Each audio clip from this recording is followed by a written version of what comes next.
বাংলাদেশের গাড়ির বাজারে শুরু হতে যাচ্ছে নতুন এক অধ্যায়। বছরের পর বছর ভারত থেকে গাড়ি আমদানির যে ধারা চলেছে, এবার সেখানে দেখা যাচ্ছে নতুন মোড়।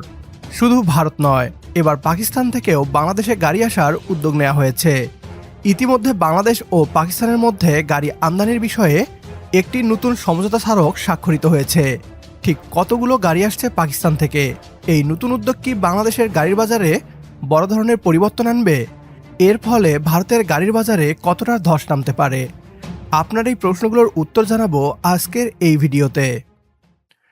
দীর্ঘ 17 বছরের কূটনৈতিক স্থবিরতা কাটিয়ে বাংলাদেশ ও পাকিস্তানের দ্বিপাক্ষিক সম্পর্কে সূচিত হয়েছে এক নতুন অধ্যায়। দক্ষিণ এশিয়ার এই দুই দেশের দ্বিপাক্ষিক বাণিজ্যে নতুন অধ্যায়ের সূচনা করে পাকিস্তান থেকে গাড়ি আমদানির ঐতিহাসিক সিদ্ধান্ত নিয়েছে বাংলাদেশ। পাকিস্তানি গাড়ি নির্মাতা প্রতিষ্ঠান MGZW অটোমোবাইল পাকিস্তান এবং বাংলাদেশের র্যানকন গ্রুপের মধ্যে গাড়ি আমদানির বিষয়ে চুক্তি সম্পন্ন হয়েছে।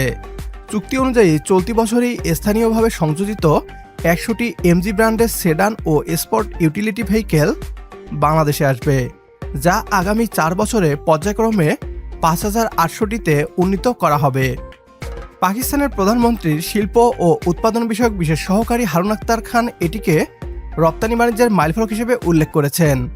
অন্যদিকে র্যানকন গ্রুপের নির্বাহী পরিচালক মোহাম্মদ মুস্তাফিজুর রশিদ ভুইয়া এই চুক্তির ইতিবাচক দিক তুলে ধরে বলেন, এই উদ্যোগের ফলে জাপানি রিকন্ডিশন ও ভারতীয় ছোট গাড়ির একচ্ছত্র আধিপত্যের বাজারে ভারসাম্যপূর্ণ প্রতিযোগিতা তৈরি হবে এবং একই সঙ্গে দেশের গ্রাহকরা পাকিস্তান থেকে আমদানি করা উন্নত মানের গাড়ি ব্যবহারের সুযোগ পাবেন। প্রশ্ন হচ্ছে, হঠাৎ ভারত ছেড়ে পাকিস্তান কেন? এর উত্তর হচ্ছে, পাকিস্তানি রুপির মান এবং সেখানকার ম্যানুফ্যাকচারিং খরচের কারণে গাড়িগুলোর ইম্পোর্ট কস্ট অনেকটাই কম পড়ছে, যা বাংলাদেশি ক্রেতাদের জন্য সাশ্রয়ী হতে পারে। এছাড়া চট্টগ্রাম থেকে করাচি বন্দরে সরাসরি জাহাজ চলাচল শুরু হওয়ায় পরিবহন খরচ ও সময় দুই কমে এসেছে। এই বাণিজ্যের একটি বড় ভূরাজনৈতিক দিকও রয়েছে। দক্ষিণ এশিয়ায় ভারতের অর্থনৈতিক প্রভাব দীর্ঘদিনের। গাড়ি আমদানির মতো বড় বাজারে পাকিস্তানের প্রবেশ নতুন এক আলোচনার জন্ম দিয়েছে। তবে বিশেষজ্ঞরা মনে করছেন এটি সম্পূর্ণ ব্যবসায়িক সিদ্ধান্ত। যেখানেই গুণগত মান ভালো এবং দাম কম পাওয়া যাবে, বাংলাদেশ সে পথেই হাঁটবে। বর্তমান বিশ্ব অর্থনীতিতে যে কোনো দেশই চায় তার নিজস্ব লাভ, কম খরচ ও সেরা গুণগত মান। পাকিস্তান যদি ভারতকে টেক্কা দিয়ে কম দামে ভালো মানের বাণিজ্যিক গাড়ি সরবরাহ করতে পারে, তবে বাংলাদেশের ব্যবসায়ীরা কেন সেই সুযোগ নেবেন না? আর যদি এটি সফল হয়, তবে আগামী কয়েক বছরে বাংলাদেশের অটোমোবাইল সেক্টরে আমরা এক বিশাল পরিবর্তন দেখতে পাচ্ছি, যেখানে একক আধিপত্যের বদলে তৈরি হবে তীব্র প্রতিযোগিতা, যার সুবিধা দিন শেষে পাবে বাংলাদেশের ভোক্তারা।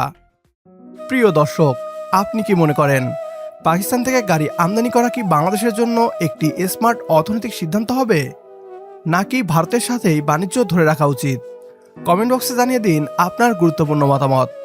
সেই সাথে যদি ভিডিও ভালো লাগে তাহলে একটি লাইক দিন আর শেয়ার করে দেখার সুযোগ করে দিন আপনার বন্ধুদের। পরবর্তী ভিডিও দেখার আমন্ত্রণ জানিয়ে বিদায় নিচ্ছি আজ।